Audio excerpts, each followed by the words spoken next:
Hello, Alex Lafkus here. Doing a little more tying on the winter days. So I'm going to tie kind of a general Mayfly emerger. This can be tied in a million different color combinations for a million different flies. It also can be tied on a few different hooks. For filming purposes, because I'm not sure how good this is really going to show up. Let's see if we can move that closer. See how that does. Yeah, it might be better. I'm going to tie on this Tiemco 114. So I'm going to tie a Henderson emerger.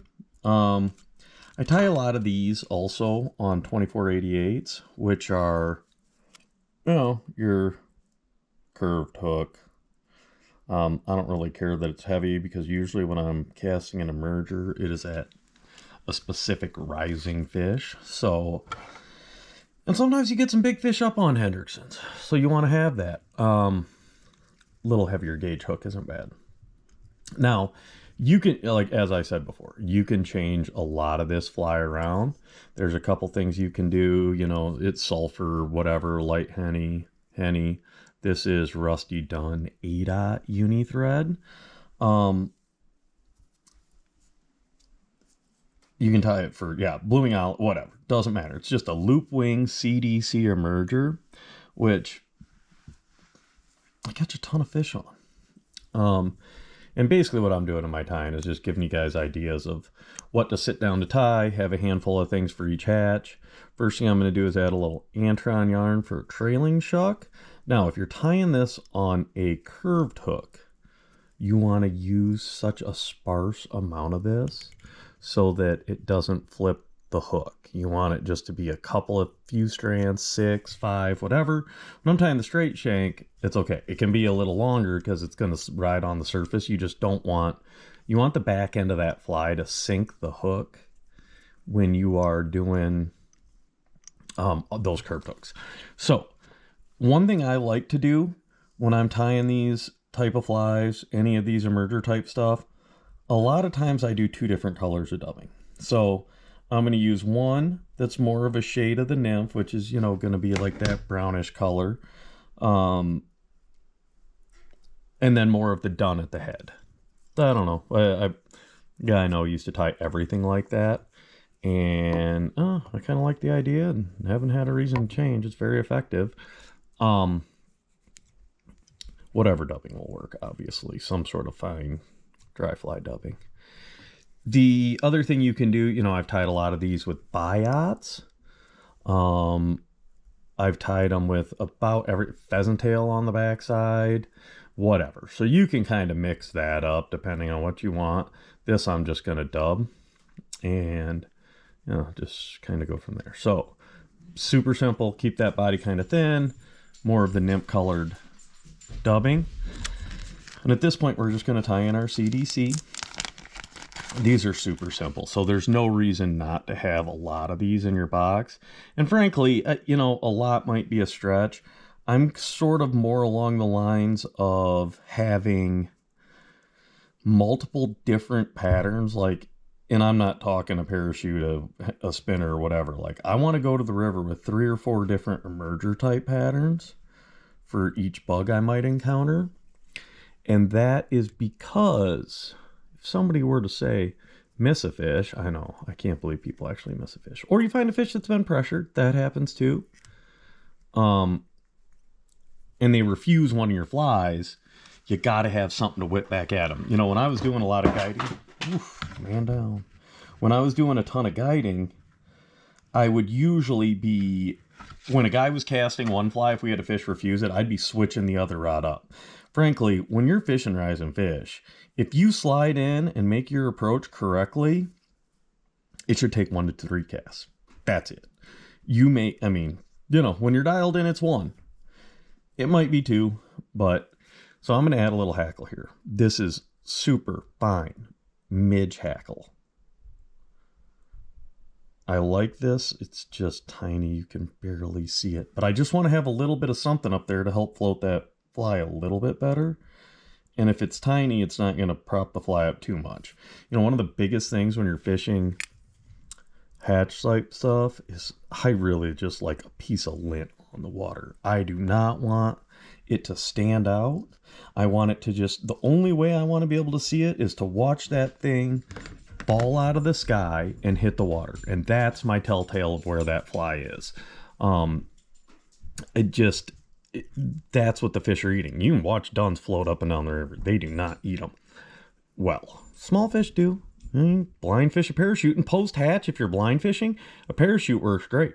But man, when I'm in a hatch situation and there's a big fish eating, it's all emergers. It is all emergers. So this is just like some Hendrickson pink dubbing, which I kind of like. I'll bulk it up a little bit more on the head. And then I'm going to do a bunch of wraps of this really small dry fly hackle. It seems like, and I'll carry them in different sizes, like Henny's, you know, usually I'm going to be running, it seems like the first brood of them is a little bit bigger. You know, it might be a 12. And then, you know, 3-4 days into a hatch, I think I see this with ISOs too. It seems like that first batch is really big. And then the next brood, or as you get later in the hatch, it does kind of downsize into like a, you know, into a 12. Hendrickson's into a 14. So after I wrap that hackle, and there's good wraps, but if you can see in there, it's really short hackle. So it's basically just keeping the top up there, not much else. I have 3 plumes of CDC here, and we're just going to pull them kind of tight. Then I like to push it back a little bit, so it's kind of bent in that more loop wing fashion. Then I'm going to pull those stems back and get my thread in there. It's 8-aught. I haven't tied with 8-aught in, well, 6-7 months. So we'll see how long it takes to break it. And at this point, I like doing my little hand whip finish just to get it done before I trim the CDC. It just, I don't know, works better for me. But it's a super simple little dry fly pattern. And I will say, I say that as I mess up the whip finish. I'll usually carry like I tie sort of like a floating nymph that I like that's really dull and hard to see on the water. Can be very effective. I carry this loop wing, both straight shank and curve shank. I'll have some in Hendrickson pink, some in the gray. I know it doesn't look like much to us, but man, it seems like there's those days where they do bite them differently. And that's all I want to be prepared for, is what else are they doing? So you can see, real simple little fly. It is a piece of lint on the water, but that becomes important. You know, you want it to blend in. So I'll tie some on curved hooks. I might tie some with quill bodies. I'll probably carry a Quigley's cripple. I'll have my little floating nymph thing, and I'll have them probably in a couple different sizes, and I'll have them in both the curved hook and the straight shank, just so I have variation in my emerger patterns to show the fish. Some fish, once they get pressured, it takes finding the right fly. If you're there one of the first few days, it's basically slide in unnoticed, make a good cast, you got them. And that's how dry fly fishing should be. Not everybody can do it that way, but that's, I mean, really it's about, if you get into a spot and they don't know you're there, you throw a little emerger that's close to right, they should choke it on a cast 1 or 2. If I know that I've showed that fish, that fly 1-2 times and they don't eat it, and I know I'm in the right spot, I haven't broken the rhythm on the fish, I've snuck in there good, I've made good presentations, I'm switching immediately. I'm not going to throw the same fly at him 20 times before he decides to eat it, spook, not eat it, whatever. I'm going to make 1 or 2 casts, because you're going to show it to them. And if they decide to eat it, if they want it, you're going to see them in the first couple good presentations. Key is good presentations. I can witness it. I know what it looks like. I know it's on the right line. I know it's right. I'll switch immediately.